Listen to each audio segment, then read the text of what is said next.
Pues yo me llamo María del Socorro San Román Sevillano, conocida en mi casa y en todos los sitios, en el colegio interna que estuve y en Montaña de la Data por Maricoro. Nací en 1950, en Salamanca. Soy licenciada en Historia, hice las oposiciones a Magisterio, que también tenía la carrera de Magisterio, porque para asegurar un puesto de trabajo, la saqué y estuve 3 años ejerciendo en la península. Y en el 78 me enviaron aquí a Gran Canaria, a la montaña de San Bartolomé de Tirajana, con un destino forzoso. Pues no me lo podía creer.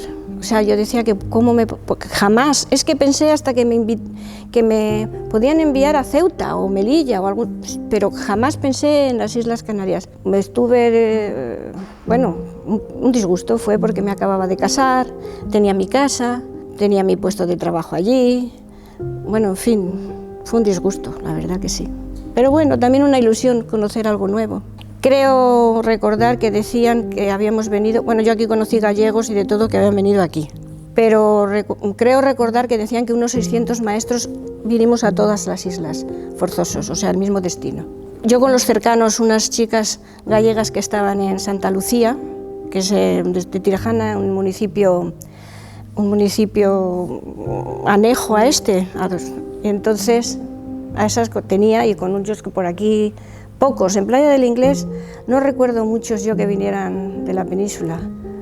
Había solo un colegio ahí abajo en San Fernando y unitarias no éramos tantas tampoco. Se edificaron después algunas de estar yo aquí, que yo las vi edificar. Tardé en encontrar el pueblo 4 días, no me orientaban bien nunca. Y entonces viajé muchos esos días porque iba arriba a San Bartolomé, bajaba a Las Palmas, dormía aquí, allá, en fin, 4 días un poquito difíciles. Después los niños me han contado, ¿no? La escuela no tenía muchos muebles, no tenía mesas, no tenía armarios. Sí, es cierto, había un armario que no tenía ni fondo y era como de cartón, así con, bueno, un armario que no valía para nada. Unas pizarras pintadas, un poquito triste, ¿no? Pero bueno, los niños eran muy agradables. En el pueblo los padres, que se hizo una reunión, me parecieron muy acogedores, que luego resultó que era así. El municipio en sí, claro, es muy vasto, muy extenso. Si te hablo de Montaña de la Data, pues sí, estaba evolucionando, llegué. Como tú dices, existían algunas cuarterías, como en otros sitios, pero pocas ya. Ya estaban edificando casas y estaba cambiando mucho el panorama de la gente de Montaña de la Data, que, según me contaron, venían de otros sitios, de arriba, de la cumbre y de por ahí. Y algunos de ellos vivían en cuevas, por allí por la cumbre. Entonces, en Montaña de la Data se dedicaban al tomate. Esto es lo que me dijeron la gente, porque me contaban muchas cosas, ¿no? Pero cuando yo llegué ya, la dedicación al tomate no era tanto. En el año 78 ya en Montaña de la Data había invernaderos, sí, seguía habiendo agricultura, pero la gente empezó a vender sus tierras, que se revalorizaron bastante, y ya vivía mucha gente, padres de alumnos míos, que tenían taxis, que tenían tiendas, que tenían bares. Bueno, más que bares son restaurantes, pizzerías y cosas así. Bueno, los primeros años, bastantes años, fueron, en fin, unas relaciones. El pueblo se relacionaba mucho, se hizo también ese primer o segundo año que estuve aquí, no recuerdo bien. Bueno, cuando llegué no había luz. Es una cosa muy importante porque a mí me impactó muchísimo. No había luz en el pueblo. Yo entraba en las habitaciones y iba buscando la llave para abrir la luz, pero no había. Pero la gente toda tenía en sus casas motores de gasoil o algo así para la luz. Entonces había una luz en el pueblo estupenda, porque daba lo mismo tener una habitación que 50. En la mía no. La mía había un camping gas, que era con lo que me mantenía por las noches. Luego al siguiente año ya se puso la luz. El siguiente curso ya hubo luz. Bueno, se hizo la sociedad de vecinos, no sé si ya lo dije. Sí, yo fui la secretaria que se fundó, más bien para hacer todos los trámites, ¿no? Y luego había un señor, Santiago Almeida, que fue el presidente, y otro señor, que es Miguel Hidalgo, muy conocidos en el pueblo, porque ya te digo que eran como las dueñas de las tierras, parte de las tierras.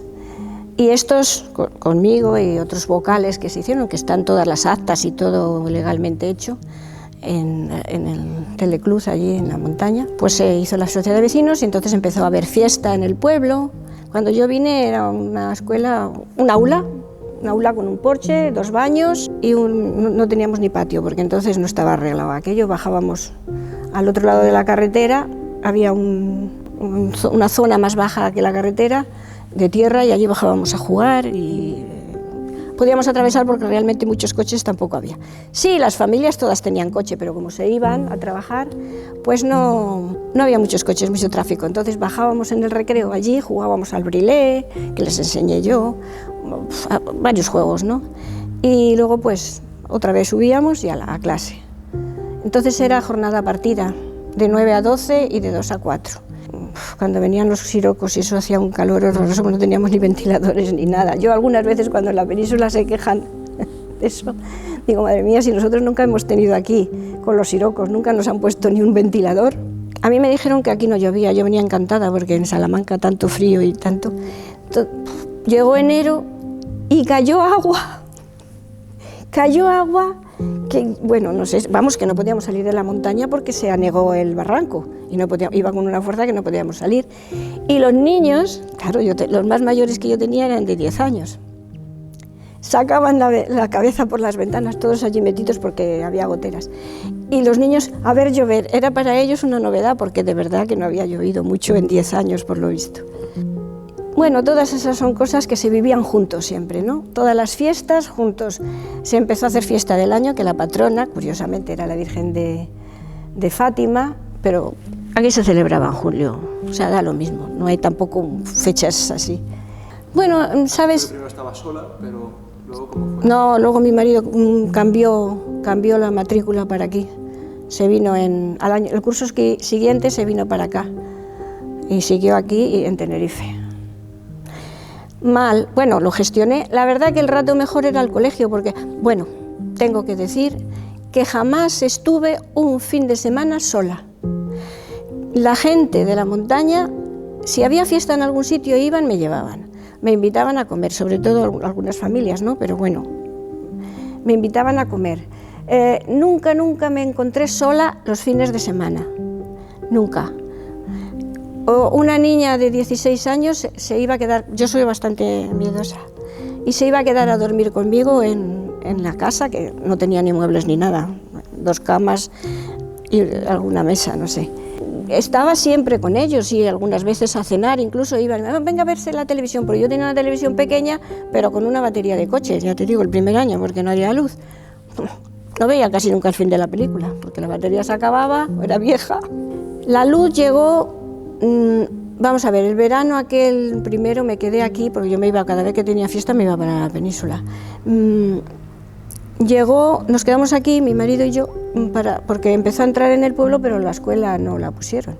Y entonces, mucho ir al ayuntamiento, conseguimos que se pusiera luz. Y al curso siguiente ya teníamos luz. O sea, el curso 79-80 ya tuvimos luz. El 78-79 no, pero el 79-80 ya teníamos luz y claro, todo cambió. En mi casa había más luz y en la de los demás mucho menos, porque con los motores estaba todo encendido. Era muy fácil. Los niños que venían, muchos de ellos no sabían, vamos, la mayoría, ninguno, creo, sabía hablar castellano, pero llegaba Navidad y prácticamente todos lo hablaban.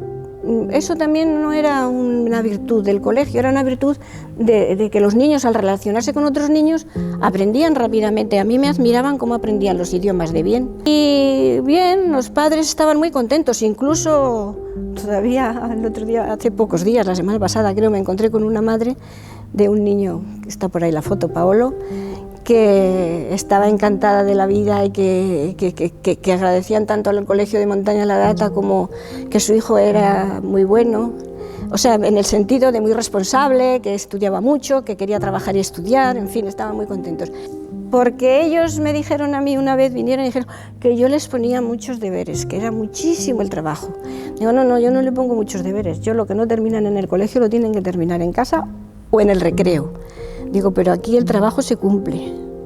Y entonces me lo recordó ella el otro día, dice, mi hijo cumple.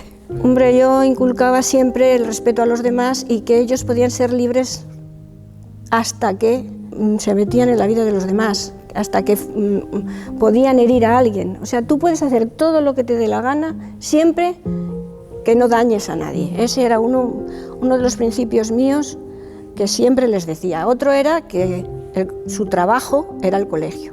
Su padre trabajaba en los campos, en los taxis, su madre en casa o en alguna oficina, donde fuera, o en alguna tienda, y ellos, su trabajo era el colegio.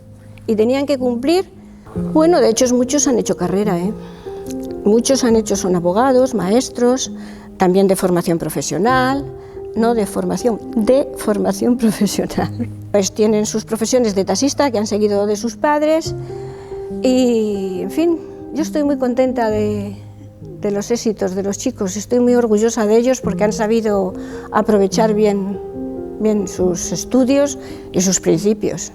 Los 3 primeros años estuve solita y el 4.º año creo que fue cuando ya solicité que se abriera el otro colegio porque es que ya no cabíamos. Y a los otro siguiente año tuve que solicitar que habilitaran una aula en el teleclub porque habíamos llegado a 70 y tantos niños. Las pizarras pintadas en la pared, estas que eran pintura negra.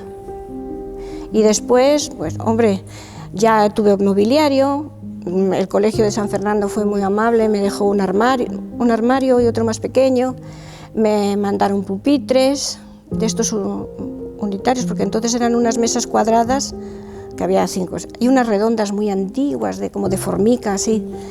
Pero luego ya tuve pupitres, después tuve yo mesa también, me trajeron ya una mesa y una silla, y después tuve teléfono. Pero bueno, eso fueron como 5, 6 o 7 años más tarde. Y nada, pues ya luego trajeron unas pizarras mejores para poder escribir y borrar, y más grandes. Bueno, vamos a ver, la dirección territorial daba una asignación para material fungible, es decir, tizas, folios, fotocopias, todo lo que sea fungible era para eso, y eso había que llevar una contabilidad en la cual estaban informadas la madre, y después el ayuntamiento es el que se encargaba de la limpieza y de arreglar los desperfectos del colegio, o pintarlo, en fin, esas cosas. Los padres colaboraban muchísimo en las fiestas, en todo, y después incluso ya más adelante, como yo ya tendría mis 40, 50 años y tal, los padres jóvenes que seguían llegando, fabuloso, o sea, siempre, yo es que de verdad con la gente de la montaña y con los padres, que también eran muchos de no de la montaña, por ejemplo, de este Pablo que os digo, en mi clase no había nada de nada, pues nos llevó un microondas, nos regaló un microondas para que calentáramos un cafetito o algo. Después organicé cada niño, ya cuando ya aprendieron a leer, de los mayores, de los primeros cursos mayores, cada niño se tenía que pedir a los Reyes Magos un libro para apropiado a la edad. Y luego ellos, entre ellos, cuando lo leía uno, se cambiaba con el otro, se los leían a lo largo del curso, pues podían leer 3 o 4 o 5. Bueno, todas las unitarias y los profesores itinerantes teníamos un centro en un colegio grande. La llamábamos la exclusiva, y que íbamos allí, estábamos 3 horas, normalmente los lunes, y allí prácticamente programábamos las clases, pero tengo que decir, bueno, que yo me salía un poquito de la programación, porque a mí me interesaba también enseñar otras cosas que a lo mejor a otros no. O sea, era una programación general, pero luego cada uno ponía en su programación lo que más algunas cosas que no teníamos todos en común. Y los profesores que venían itinerantes, pues estos hacían su clase, o sea, ellos tenían su programación de inglés, su programación de educación física, de música, y ellos hacían lo que ellos habían programado, porque se quedaban con, ya digo, en mi caso, con parte del grupo, en una hora y en otra. Y luego también, claro, ya no era yo sola, ya estaba otra profesor y 2 o 3 años estuvo otro, luego ya nos quedamos 2 solamente, y al final estuve yo otros 16 años sola, porque disminuía es decir, los niños se hicieron grandes y muchos niños de estos se fueron a vivir fuera de Montaña de la Data. Bueno, pues casi nunca estaba yo contenta, que mi marido lo sabe porque se lo decía, me parecía que yo no hacía todo lo que podía, pero es que luego los padres y los niños que me encuentro ahora siempre me dicen lo contrario, entonces sí, Al final, después de jubilada, me siento un poco orgullosa. Pues que he sido muy feliz con ellos y que estoy muy orgullosa de ellos.